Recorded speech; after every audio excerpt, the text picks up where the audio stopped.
Wake up in Canada, go to bed in Nigeria. There's so much of that these days.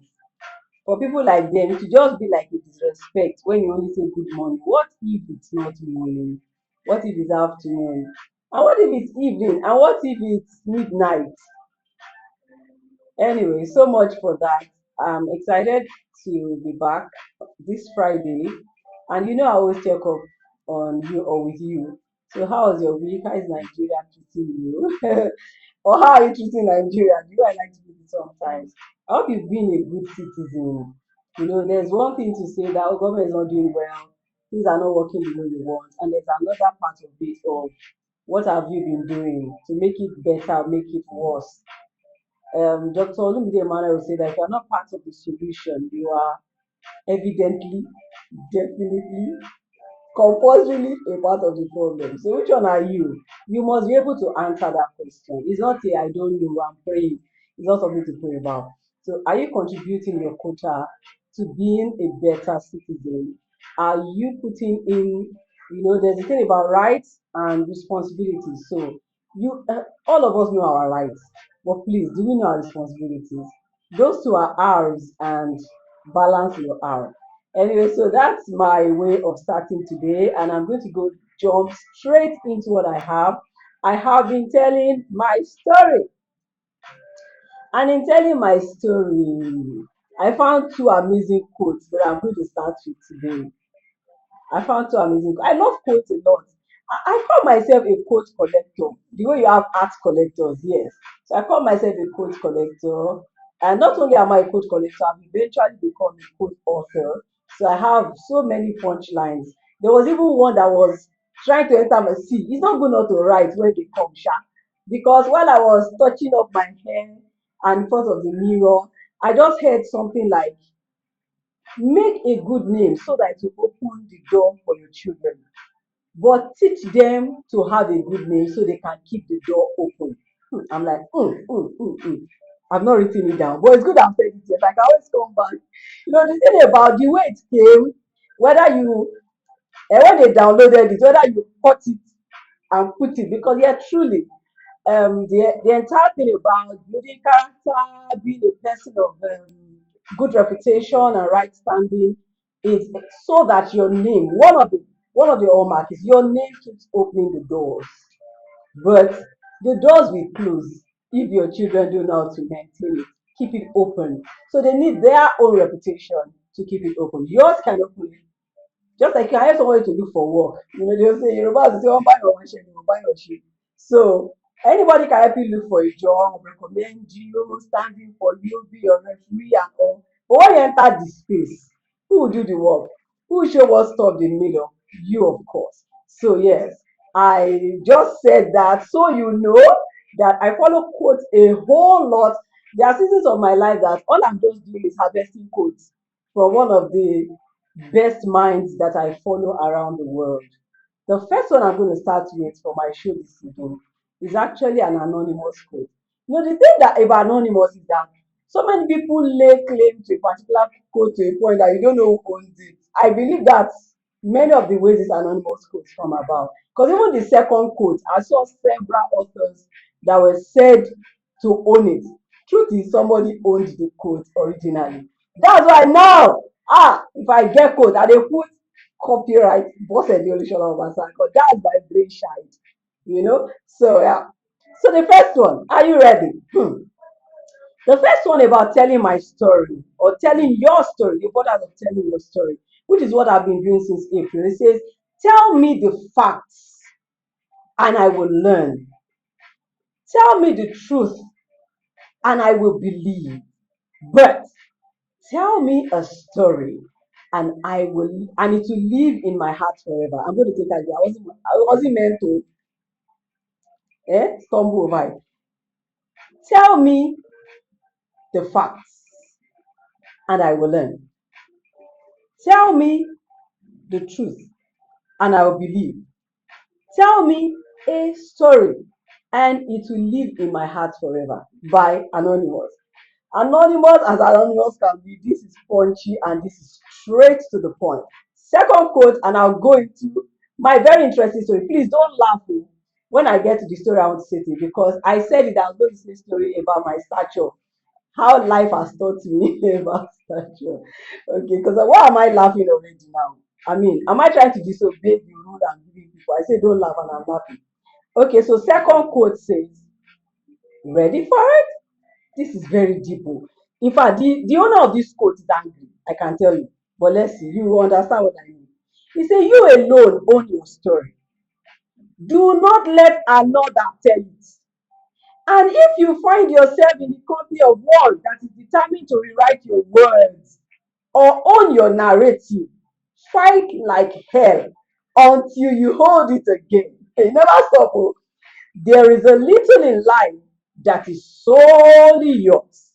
Your story is one of those priceless few things. It's beyond precious. The people meant to be in your life will only strengthen your voice, not take it away from you. Woo!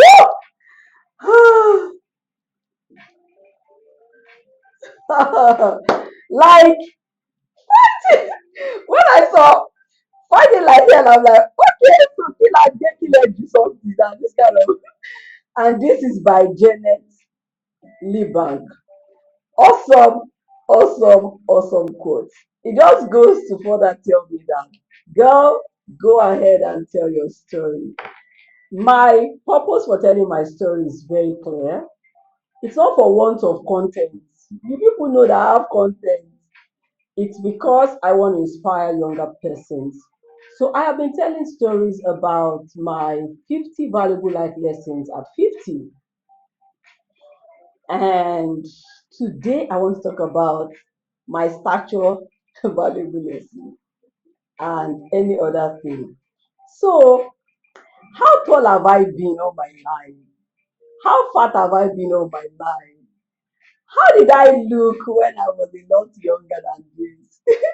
I wish this was a I wish this was a pre-recorded stuff so that as I'm talking, you'll be seeing pictures and you'll be shouting, yeah, it's maybe this, it's maybe this.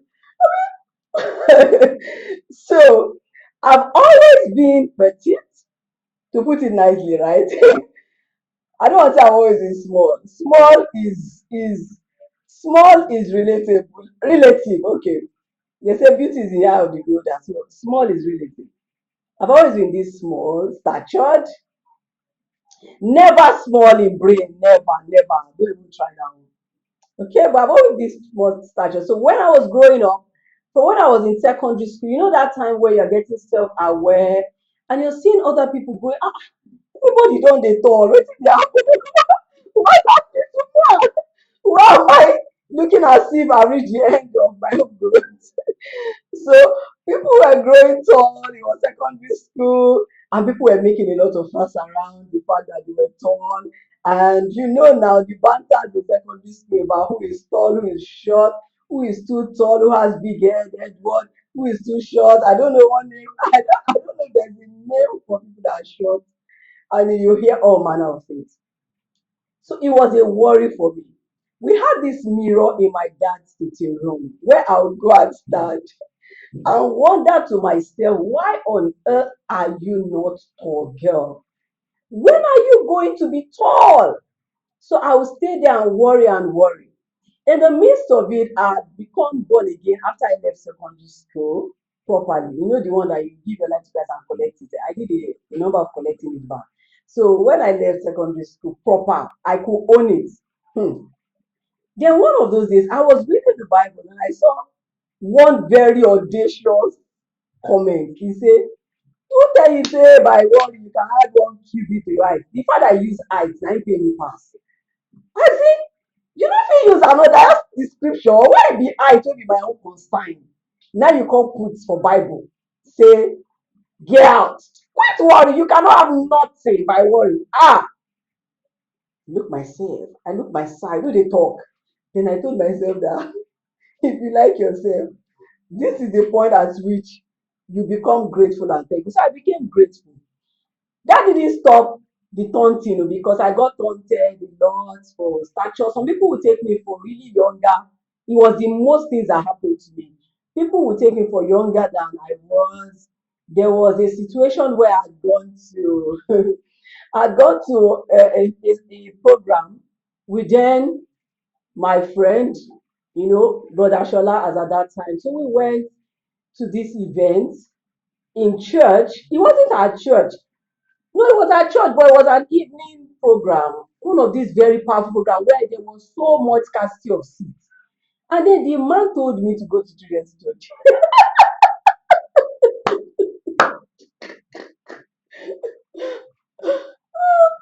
Oh God. Do you say that? I should go to children's church. I was like, when you're going to confuse someone with that one, I don't know. Oh God. People, you see, if we would just learn to treat one another right, more people will be alive. Oh. Some of you have killed a lot of people with bad thinking because of how you spoke to them, how you acted, or how you behaved about things that are their own challenge. So that went on, and I can't even remember how we sorted that issue that day, but I know that I felt personally embarrassed, personally. So that, and then I will go to the market. I used to visit Oshodi a lot. That was my go-to market to get some um, Babeski kind of dresses. When I want to change wardrobe, Oshodi was my go-to. So I'll go to Oshodi, and then while they're passing, those people guys, it's only heaven that will forgive them. The thing they did in my life, only heaven. Because they pass, they are drawing you. In the first place, I hated the fact that they pull you by your dress. But they will not only do that, they will say, small girl, come here. I'm like, yeah. So while you are trying to buy clothes and feel good, somebody is throwing you jams. And you're just feeling like, what did I do? God, God. Why you dey share height? Why you don't give me? Okay, so I had it was a long drawn season. Eventually, one of the lessons not to forget is I found out from that Bible scripture that I could not change anything by worrying. Worry will never change anything. I learned that. Now, do I still worry about a few other things? Yes, because I'm human and I'm learning to pace my journey one after the other. But I can switch off worrying quicker now because I know that I've been helped in an area which was my stature. I did not give myself the stature. I did not choose this stature. I probably would not have chosen it if I knew it was going to give me plenty of issues. These were things I couldn't even share with my mom. I don't remember telling my mom that I have an. You want to go and tell my mom that one? The day that she's feeling very religious, she can slap you because you are not grateful to God for life. And you are talking about being short, and then she will ask you, "Ẹgbẹ́kẹ́gbẹ́ wo ló ń kó tọ́tí sọ?" What? Before you know, you are in the trouble that you did not plan. So me, I didn't tell her all those kind of things. I just do Mosinu Mosiko for myself, encourage myself and for myself, and go ahead. So it's not like today now that my children can come and tell me, somebody say I'm short, somebody say, and I go, no, no, is you're not short, you're fit for your purpose, you're doing this. That's a bit better than what you were giving. Otherwise, your children will cost you. I'm telling you because if you cannot help them, they will not understand because you are supposed to be better than what you were given. Your parents gave you what they had, and God blessed it. So now, be better. So many lessons. So around my stature, I learned that you are fit for your purpose. I learned that you could not change anything by worrying. And then eventually, I began to accept me. So I learned to accept me. Today, if you like, turn like Iroko tree. I no shake for your side. I go stand. In fact, if you are not careful, I will stand in a way that you feel afraid. As if you feel afraid because I've come to that point where I've accepted myself totally. I'm grateful, like capital grateful for life. And I'm grateful because just as I am, I'm able to fulfill God's purpose. And that's just amazing. Now, let me now tell you something that happened. So, when I began to employ people, I said that, hey, this height where I don't get, I'm going to employ all the top people in this world. So, the very first guy that came into my life as a team member, his name is Akaba. Akaba, I should tell you the outcome. That's not his name, sorry, his nickname. In case he's watching, his nickname is Akaba, meaning that tall, somewhere that's tall as ladder. So, and so while we're going for training, I'm like, yeah, you guys. I even wrote a post one time on Facebook about it. That I put myself in the middle. I put two of them, Davidson and David and Tolu, and I'm like, okay. So this is what I was saying. Now I can employ the tall guys in the world. I don't need to be tall. Just employ tall people. They take care of whatever you need to stretch your hand to get. But those were only night. I can laugh about them now, but it was an issue I was going through. Is what today's children will call mental strain. Is what they will call um, depression. What? You go tell my mother say you get depression. Woman, hey, if you ever meet depression, they'll be like, that you stole my mom with your mouth. Kolo ti kasha kasha. That's what oh my god. I knew that I was going to laugh with this show. I prepared myself. So imagine me wanting you not to laugh. So that's been the journey. It will interest you that in adulthood, some people still try to bully you. But man, anybody will try am. I get kaba, you know kaba now.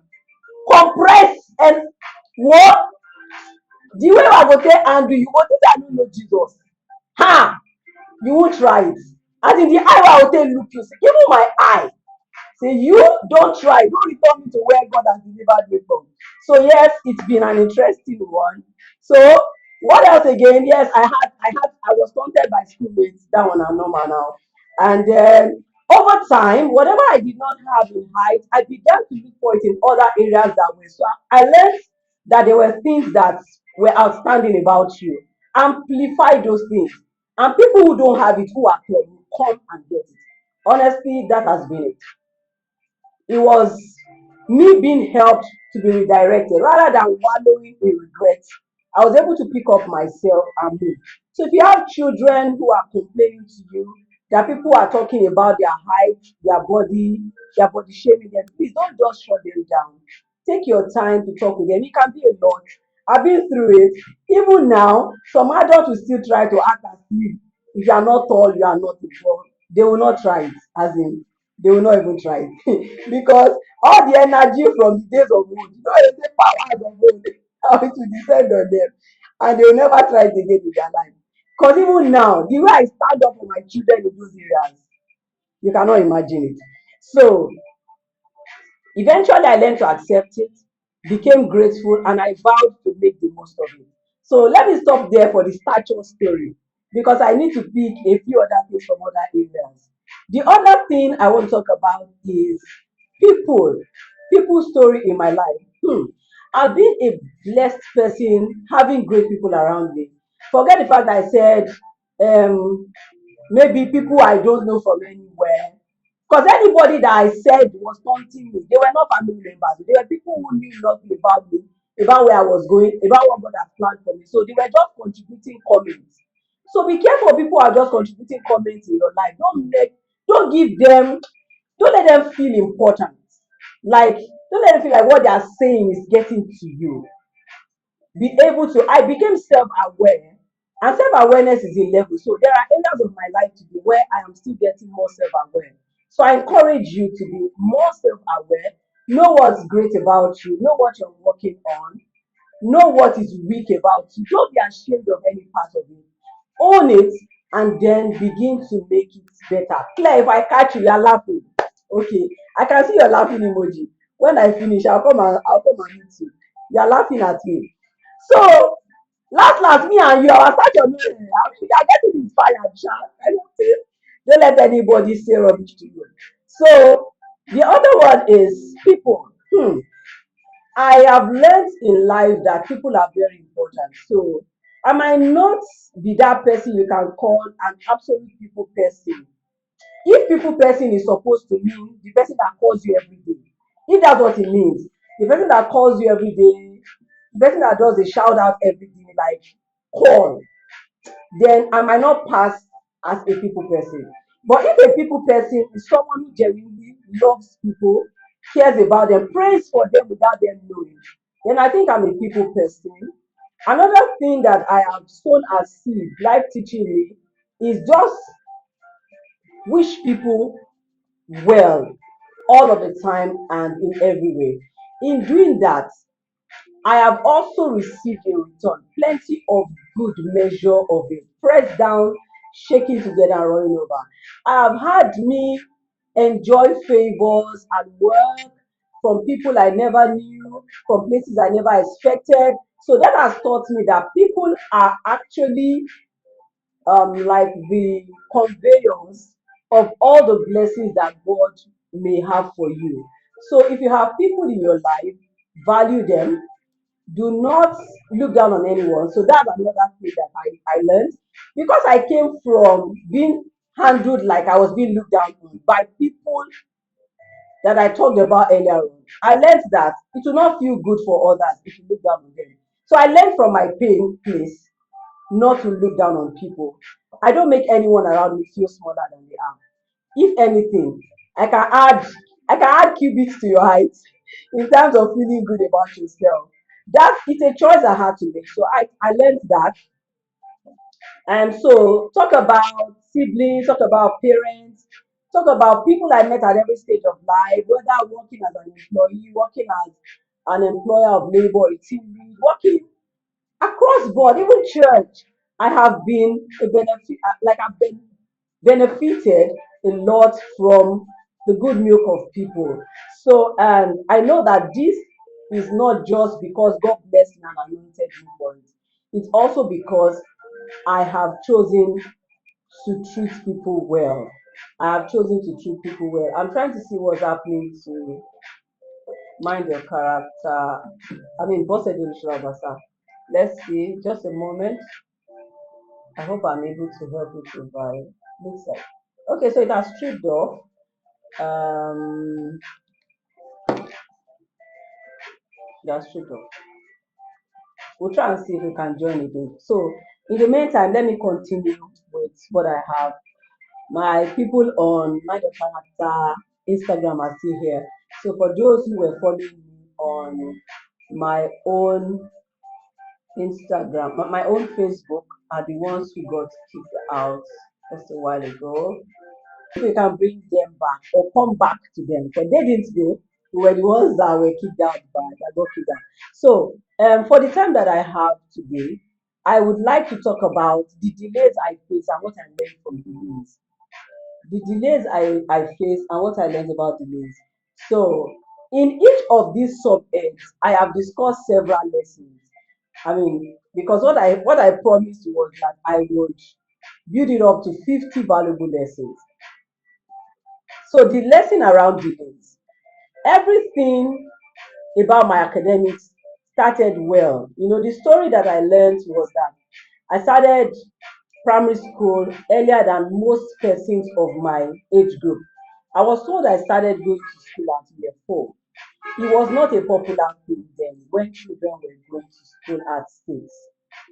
So if it was about starting early in education, it meant that I started pretty early.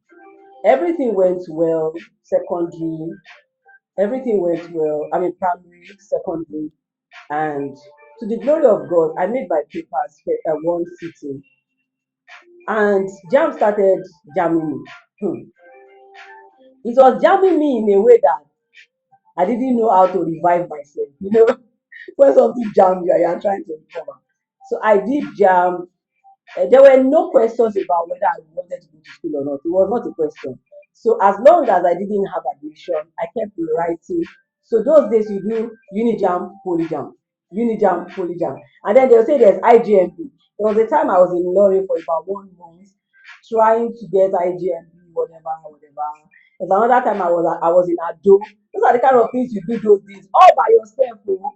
Parents no go know as you say waka, but they'll just send you forth with the grace of the Lord Jesus Christ and then wish you all the best. So all of that happened. Eventually, I got into NIG. I never knew NIG anywhere, but somehow in the Irikeri of looking for of looking for admission, I got to know that there's a school that actually offers what I'd like to say. I'd always known I wanted to do journalism because I'd always known that I could write. In fact, I'd been writing and doing short piece talks in my fellowship consistently in a way that everybody knew there was something inside of me about it. So it wasn't me looking for something from outside to validate, it was about me looking for something to establish and skill up or hone what I found to be resident inside of me. So when I found NIJ, everything felt good. I started. Yeah, 1 year plus into it, there was this accreditation struggle that just started from nowhere. I didn't know how long that was going to be for until I found out that we had lost a year to the accreditation struggle. So my 2 year program eventually became 3 years, not because I failed, that happened. And somehow I was just resolute. A lot of my friends today did not complete their own because they bolted out of the course when they saw that we no go green or we no go green was what we're doing on the under the bridge every day and calling Perifala and disturbing the old man to come and help us talk to whatever stand for us in court. It was a long thing, and but somehow I found grace to stay on because the entire journalism story that I tell today about me going to NIJ and then crossing to work at Punch, to intern at Punch, or wherever else I'd interned before I got to Punch, would probably not have been. But there's this thing about me being sure that God led me. So one major thing that has helped me in life, which is a lesson, is to always cross-check. If there's anything I fear today, it's being sure that I still cross-check as much as I always do. I always did because once I cross-check and I'm sure that God said go ahead, there's a way I don't fidget around whatever is happening. So, and yes, I didn't prepare for this. It wasn't what I wanted, but it was a 1 year gap. We didn't plan, and then later on, God had it good. They invited us back. Like, if you're interested under these conditions, come and do your concluding exams, do your project, and then go. Obviously, I didn't come out with good grades. I could tell that barely will any of us who were part of that trouble come out with good grades. So I felt angry. I felt there was a lower credit. I'm like, you need lower credit, why? So, but that was it. Painful, looked like a setback, looked like a story I didn't want to identify with. But that was it. I'm grateful that I was able to be consistent. So consistency is one of the things I have learned. In fact, there's anything I'm now questioning my consistency for, is to know when I'm becoming consistent with the thing that I should fight. I mean, that's how much I can be consistent. So that I'm sure that I'm not being consistent with something I should actually bolt out of and fight. So thankfully, I learned that delay is not denial. I have stories in my life that show that delay is not denial. The second time I got into another higher institution, and it was Delsu. It's called the extension program for workers. So working, schooling was the agenda that I had, so that I could take care of a lot of things around that time. And before I knew what was happening, there was this law from federal government. I think Ministry of Education. If you are in any extension program that is it 200 or 100, is it meter or whatever, too far from where your mother campus is, you were to discontinue, transition to a sandwich course, or travel to, I'm like, travel from where to where? Anyway, that looked like my my education was under attack again. And I lost 1 year to that also. And by the time we came back, with all of the usual delays of the university system, a course that was supposed to be 5 years because it was a part-time course, I did 7 years of that course. I graduated 7 years after. I think I got in there in the year 2000, came out in 2017 or thereabouts. What am I counting? Sorry, 2007. In 2007.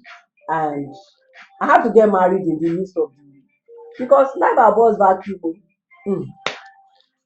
I got married, I was 29. You say I did I do bad? Abeg. I had to get married when I saw that school refused to finish and life had to go on. Don't forget that the guy I'm dating, I've been dating since before I enter NIJ. It's a long thing. It's a long thing. So at a point, I'm like, whoa, thank God it's part time, be married. But one thing I told myself was that I will not give my husband the name of my certificate. I did not start the school in your house. Cannot come and give that one gbagbe. So down that certificate my father's name Gadagba ló máa wà ńbẹ̀. Yeah, so thank God he didn't have an issue with it. How can you go have issue with it? Anyway, that's not the matter for today. So let's go. But really, those are some views that I know that are strong. I just feel that that was me honoring my dad, and it felt good to me. And thankfully, I wasn't married to someone who felt insecure about that because I was finishing the school while I was marrying him. So if the person that started the journey deserves the crown. So I've learned a lot of lessons, and how was I able to complete the program? It was consistency again. A lot of things look like I will not be able to complete it. I'm sure some people dropped off again because of the stress of because it was something you were following the news in the media. They will say today, the schools, blah blah blah, and all of this stuff. God intervened. So when God is leading you, my own story could be different from your own if God didn't lead you, because I knew that I got clearance that was good to go. So even when the turbulence and the storms and the billows were rolling, I had peace. I just knew that this thing might just be to my dad. So today, but you know what I like about the second coming of my Jesus was that when I was done with this other course, I was just slightly away from first class. So I had second class upper honors. Like, nǹkan tó ń pè ní grade, not all those ones. So I felt that yes, good girl, good girl. In the midst of, did I even get pregnant while I was in that school? I got married. Yes. Uh-uh. I got pregnant going to that school at night. God, I beg. I'm grateful. So I'll tell you my tenacity story. Carrying pregnancy and having difficult or not your regular kind of job. Don't worry, we'll come to that and the lessons I learned from that. How I've grown in, how I've grown. All even told you now, a lot